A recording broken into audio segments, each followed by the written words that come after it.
कभी कभी जिंदगी हमें दो रास्तों पर ले जाती है। एक जो दुनिया हमें दिखाती है और एक वो जो किसी कोने में चुपचाप हमें बुला रहा होता है। मनीष की जिंदगी भी कुछ ऐसी ही थी। एक छोटे शहर के मिडिल क्लास परिवार में बड़ा हुआ मनीष, जिसके पापा एक सरकारी दफ्तर में क्लर्क थे। सीधे साधे, नियमों से बंधे और हर महीने की पहली तारीख को सैलरी का बेसब्री से इंतजार करने वाले इंसान। उनके लिए जिंदगी का मतलब था नौकरी करना, लोन की किश्तें चुकाना, बच्चों को पढ़ाना और रिटायरमेंट का इंतजार करना।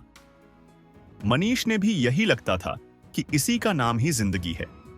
स्कूल में अच्छे नंबर लाना, फिर कॉलेज, फिर नौकरी, और यही रास्ता वह भी चुपचाप पकड़ चुका था। लेकिन उसके जीवन में एक और चेहरा था, उसका बचपन का दोस्त अंशुल। दोनों साथ में एक ही स्कूल में पढ़े, लेकिन अंशुल का लाइफस्टाइल मनीष से बिल्कुल अलग था।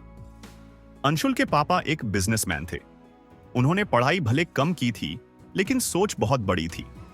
उन्होंने कभी नौकरी नहीं की थी, लेकिन उनका घर हमेशा व्यवस्थित रहता, पैसों की किल्लत न थी, और सबसे बड़ी बात, वो हमेशा संतुलित और आत्मविश्वास से भरे रहते थे।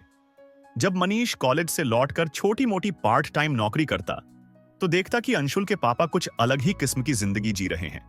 वो दुकान पर नहीं होते, लेकिन फिर भी उनके फोन पर ऑर्डर आते रहते, लोग मिलने आते, और महीने के अंत में उनके घर में नई इन्वेस्टमेंट्स की बातें होती। धीरे धीरे मनीष को एहसास होने लगा कि दोनों परिवारों की जिंदगी में फर्क सिर्फ आमदनी में नहीं, सोच में भी है।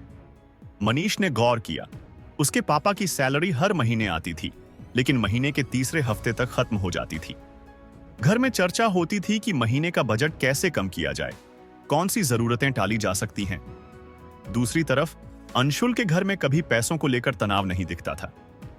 मनीष को समझ में आने लगा कि नौकरी करके जो पैसा आता है वह बस जरूरतें पूरी करता है, शौक नहीं। लेकिन अंशुल के पापा जो काम कर रहे थे, वह सिर्फ पैसा नहीं बना रहा था, वह अपने लिए समय भी खरीद रहे थे। फिर एक दिन मनीष ने एक नोटबुक उठाई और अपनी कमाई का हिसाब लगाना शुरू किया। उसने देखा कि जितनी मेहनत वह करता है उतना पैसा तो आता है, लेकिन टिकता नहीं। उस रात उसने खुद से एक सवाल पूछा कि क्या मैं जिंदगी भर सिर्फ खर्च और बचत के बीच फंसा रहूंगा। उसने फिर एक पैटर्न नोटिस किया, जो लोग नौकरी करते हैं वो सैलरी से ज्यादा सोच ही नहीं पाते, लेकिन जो लोग खुद का कुछ कर रहे हैं वो बिजनेस, इन्वेस्टमेंट, प्रॉपर्टी या कुछ ऐसा जो उनके लिए बिना उनकी इन्वॉल्वमेंट के भी पैसा बना रहा है, जिससे वो धीरे धीरे पैसों की चिंता से आजाद होते चले जा रहे हैं। यही वो पल था जब मनीष की सोच बदलने लगी। उसने तय किया कि वह नौकरी करेगा, लेकिन उसके साथ साथ कुछ ऐसा बनाना शुरू करेगा जो उसका खुद का हो। उसने छोटे पैसों से शेयर बाजार में निवेश करना शुरू किया। शुरुआत में गलतियां हुई, नुकसान हुआ, लेकिन उसने हार नहीं मानी। उसने पढ़ना शुरू किया, समझना शुरू किया, और हर महीने अपनी सैलरी का एक छोटा हिस्सा एक अलग खाते में जमा करने लगा, अपने खुद के बिजनेस के लिए। धीरे धीरे वो पैसे छोटे छोटे एसेट्स में बदलने लगे।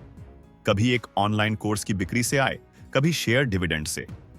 उसने एक ई बुक भी लिखी, और जब पहली बार उसमें रॉयल्टी इनकम आई तो उसे लगा कि यही उसकी असली कमाई है, जो सोते वक्त भी आती है। अब मनीष वहीं था, उसकी नौकरी वहीं थी, लेकिन सोच बिल्कुल अलग। पहले वह सैलरी का इंतजार करता था, अब अपने एसेट्स की ग्रोथ ट्रैक करने लगा। उसने ये बात किसी से ज्यादा साझा नहीं की, न उसके पापा को पता था, न दोस्तों को।